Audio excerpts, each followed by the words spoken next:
Mr. Surratt. Okay, this is Mr. Crane. We're going to go over this lesson today.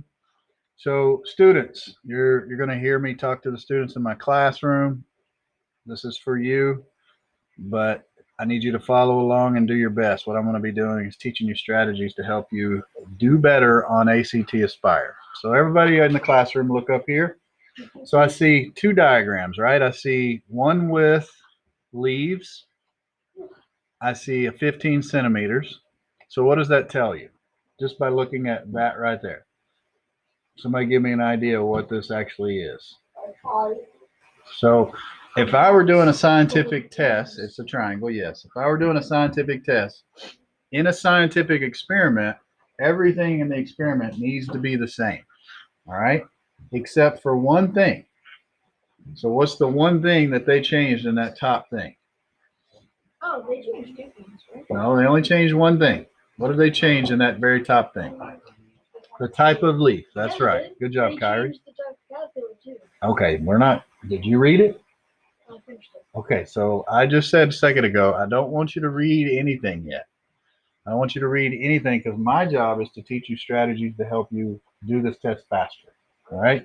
So, yes, if you read the passages, you'll find that there's more than one caterpillar, which makes this a difficult thing to actually be an experiment on because if I introduce more than one type of change, now I don't know if the maple leaf caused my caterpillars to actually go eat it, or was it the type of caterpillars that chose that type of leaf?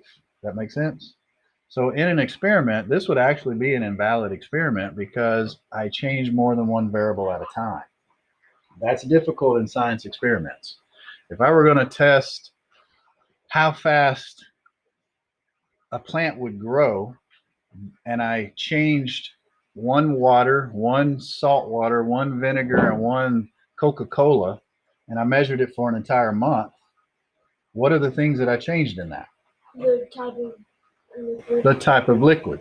Did I change the height of the height of the plant? No. No. Did I change how much sunlight it got? No. When I watered it? I keep everything the same except the one thing that I'm questioning how much, which one of these types of liquid would have the best growth rate on a plant, right? So one thing. And this one here, yes, if you do read it, you find that they change the caterpillar types as well as the leaves. But for right now, just looking at this information right here, the only thing I want you to do is we have different maple leaf types. Now let's look at the second chart. The second chart right here, that when I see a graph, I want to look at my X versus my Y axis. What is my X versus my Y right now? What is my X axis versus my Y axis? Leaves and Types of leaf, so the kind of leaf and number of caterpillars.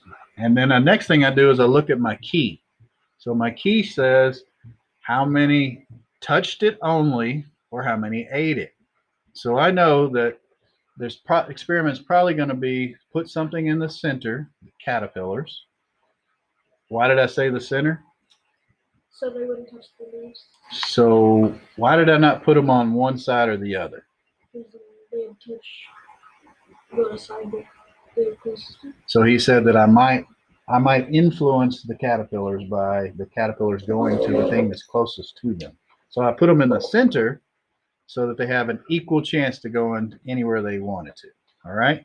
So let's look at the question. So the very first question says, which kind of leaf was used in both of the investigations? So if I look at the two charts, investigation one, investigation two, which type of leaf? I got an oak tree, a maple tree, a tulip tree. In the second one, I've got a tulip tree, a kudzu, and a pipe vine.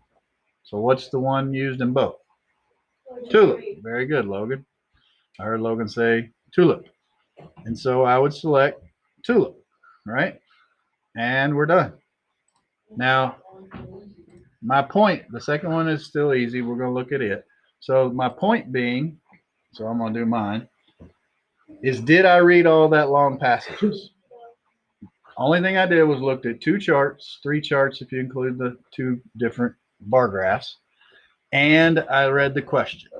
So let's apply that same thing to the second question. All right. I'm over here doing mine. And so I'm going to go to the next one for the next students, and I'm going to go to you guys over here. So remember, I'm recording over here, Miss Cash. All right. So next question is going to be. There's a snake over here. Yes, there is. There's a couple The of one snakes. that I found always gonna try to take. Sorry. So yes, I have snakes all in my classroom. There's a snake right there. Can I touch it? So yeah, it's a rattlesnake. You want it? We It's not a hold rattlesnake. It's a ring snake. Are we allowed to hold them? Doesn't look at it as he is. Toss it in there. Okay. Remember, I'm recording, guys. Okay, let's look at the next question. So, Connor, Mr. Smith, we're not going to read anything but the question. Okay, so let's just read the question. Mr. Webb, you ready? Do we start the second one? Yes, go ahead and start the second one, but don't select your answer until we've gone over it, okay? So you can pick your best answer you think. So we have the same diagram. Everything's the same. Everything's the same on the second one. Let me scroll up here for the students. Okay.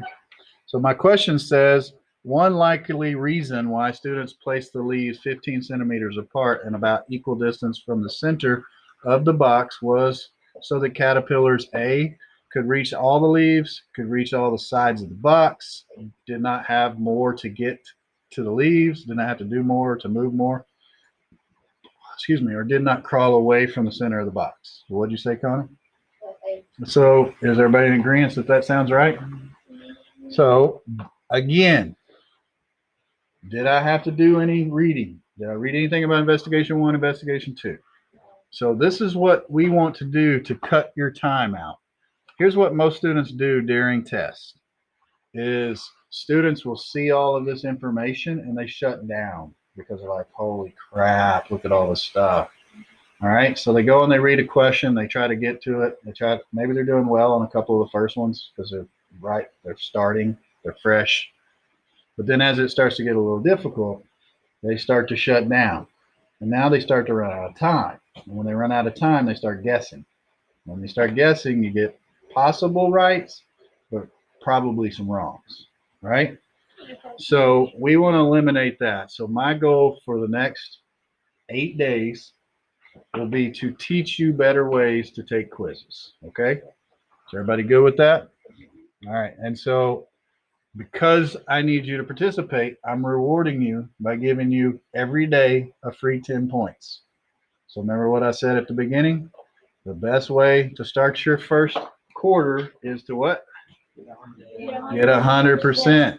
So everybody's getting that 100%. So on this one here, you could reach all the leaves. You do that over here with these guys. Reach all the leaves. Finish the temp.